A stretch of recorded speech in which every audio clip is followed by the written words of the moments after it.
Hey guys, welcome back to my channel. Today is the next episode of While I Was Out, where I talk about all the eyeshadow looks that I've done off camera, things that I wasn't able to film but I still wanted to share with you. This is a playlist I have on my channel. The playlist is linked down below in the description box. I think that this is the 7th video in the playlist, and today I have 8 looks to share with you, so let's get going.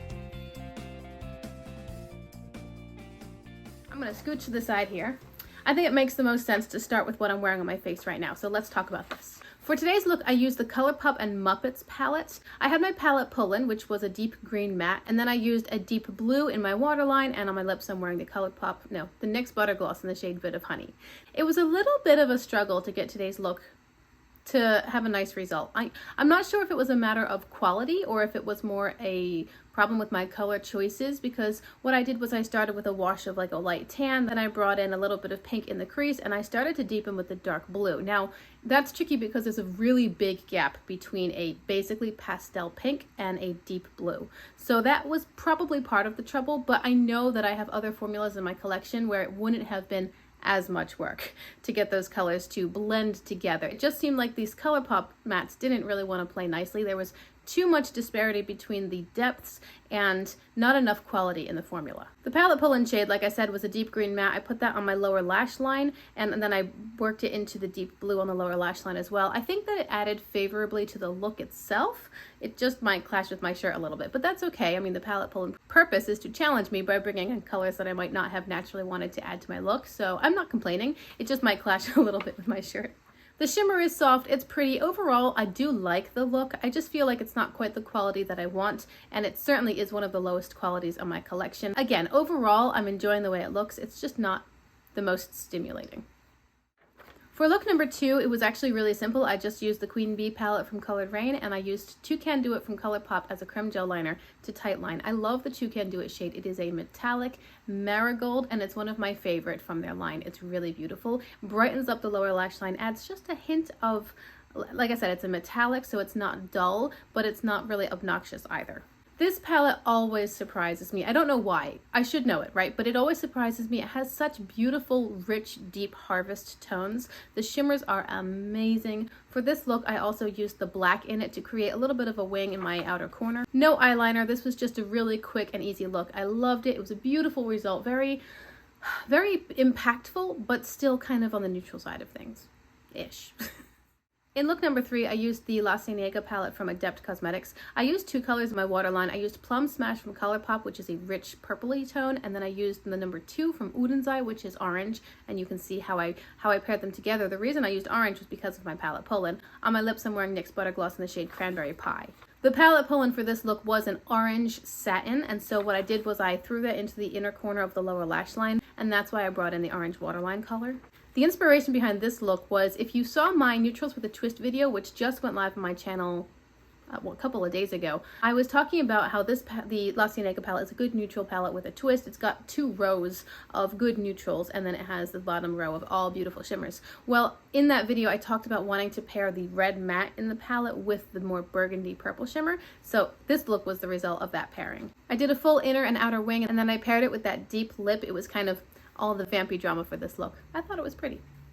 Look number 4 is also featuring the La Cienega palette. This was a halo eye. I've been playing with a new halo eye technique, which I'm really enjoying, so this was one of the first few times that I had tried it out. I was sticking with more neutral tones, so on my waterline I just went with black, and on my lips I'm wearing the ColourPop lip oil in the shade Hey. The halo eye technique that I've been playing with was inspired by Angelica Nyqvist, so I think I did a whole video on it. If I did, I'll card it above for you, but I'm really enjoying this technique. This was a Sunday. I don't usually wear any eyeshadow on Sunday, but I wanted to this day. I also wanted to keep it kind of neutral, so I went for the black with just a light shimmer. And this is an important look because previous to doing this look, in the next clip that I'll show you, I had done a really colorful halo eye look, and I decided that on myself, I prefer more neutral shimmers. So I don't mind a colorful halo eye if the shimmer in the center is a little bit more neutral, but I don't necessarily love lots of colors in the look, so this look was kind of in reaction to the one I'm going to show you next. This was me going, okay, how can I get a halo eye with a color story that I really enjoy? So I prefer any kind of colors as the foundation for the look, but then a lighter shimmer, and that leads me into the next clip. This is what I mean when I'm talking about a really colorful halo eye. This was the Michaela Pot 2 palette. I used the ColourPop creme gel liner in the shade Crystal Crush in my waterline, but then I also drug it down onto my whole lower lash line. I also have a bright colored lip. This is the NYX Butter Gloss in the shade Sorbet. After I laid down the eyeliner in my lower lash line, I also deepened it with the blue matte. And then I have a palette pull-in, which is just a little bit of pink under my brow bone. There is a lot going on here. There is a lot going on, and quite frankly, this is probably my least favorite look in today's video. This was inspired by Carrie Kay. She had done a beautiful tutorial using the Ghost Town palette from Nomad Cosmetics, and her look was just beautiful. And I saw her look and I thought, I think I can recreate that with the Michaela Pot 2 palette. Now, I think that Carrie might amp the saturation of her pictures a little bit, because from what I recall, the Ghost Town palette doesn't have blues of quite this vibrance and undertone. And that's why I thought I could recreate it with Michaela. I really enjoyed carrying the waterline color onto the lower lash line, especially the Crystal Crush shade. It's beautiful. It's like a pool blue, so pretty, and it really brightened the lower lash line a lot. Of course, I'm always happy with the ColourPop Creme Gel Liner. It's almost exclusively what I use. I think that Carrie's version of this look was much better, and I don't know if that's a matter of the colors or the application or maybe the shape of our faces. We have different shaped faces. Hers is a little bit more elongated and slimmer, and mine is a little rounder. So I'm not sure what it is. I think Carrie's final result using this idea was much more successful than mine, and this is what taught me about my own preference when it comes to halo eyes. The previous look, I prefer a lighter, more neutral shimmer, so I could do a halo eye. In fact, I have, since these videos, done halo eyes that have colorful corners, but then I make sure I bring a toned down shimmer where I get the sparkle, I get the lightness, but I'm not bringing in another color. So, personal growth. Look number 6 was using the ColourPop At Forest Sight palette, and I paired it with Sea Talk from Udenzai. Again, I used Crystal Crush from ColourPop as a waterline, and I used the NYX Butter Gloss in the shade Cinnamon Roll on my lips.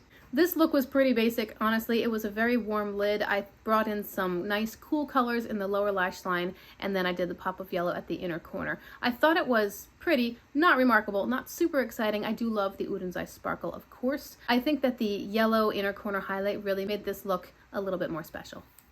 Number 7 is again the Queen Bee palette from Colored Rain. I used the next 2 shadows in my palette pull-in in this look. In my waterline, I've got a Glow from ColourPop, and then I've got the Glowing Lip Desert Aura, and I topped it with the NYX Milky, This Is Milky Gloss in the shade Mango Lassie. I started this look with a yellow inner crease and then the light orange for the outer crease, and then I deepened it with black. The palette pull-in shadows that I used were green in a matte and shimmer, so I added them in there. I thought that this was really pretty, quite sparkly, but not too loud. I think that this one's kind of trippy because you're looking at it and you're thinking, is it green?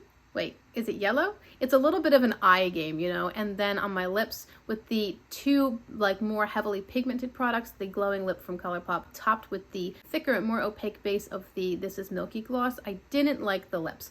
I like the colors paired with the eyes, but I felt after this little clip was taken that I was just wearing too much product, and I went to the bathroom and immediately wiped off all of the lip stuff, and then I topped it with just gloss. It was just, for me, this is too much color, too much going on. I really want it to be about the eyes. Everything else just feels like overkill.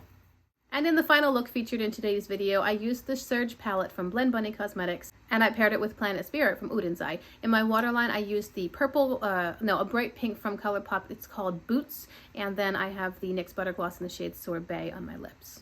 Using the Surge palette, I started this look with a neon orange, and then I deepened it with 2 more mattes. I then went into Planet Spirit and I laid down the pink duochrome all over the lid, and then I used the other pinky orangey sort of shimmer from that palette to bridge the gap between the pink duochrome and the more orangey deeper mattes in the outer corner. And obviously I added neon yellow to the inner corner, because why would you not use neon yellow if you have it, right? What a fun color to play with. This look was pretty. I really enjoyed the sparkle and the depth. And as usual, I like to pair. I'm a mess today. As usual, I like to pair Planet Spirit with other palettes, because for me, that palette is fun, but it's not really a standalone. I did think that this look was a little bit maybe verging on boring until the inner yellow pop, and that brightened it, livened it, made it feel like, oh, okay, here we are. We'll take notice of this look. It's a little bit more interesting. And there you have it, my friends. That is the most recent While I Was Out video. I have numbered these for your convenience. I would love to know which ones you've liked the most. Let me know in the comments. Tell me what you think. Tell me what color combinations or palette combinations you enjoy. Give me some ideas for future videos. I mean, I have no shortage of ideas. I literally never run out of ideas, but I do like to take your suggestions too. So tell me if you'd like to see two specific palettes together. I don't know. I enjoy interacting with you in the comments. Thank you for being with me here today. I appreciate you so much. Remember to like and subscribe if you want to see more content like this, and I'll see you in my next video. Bye!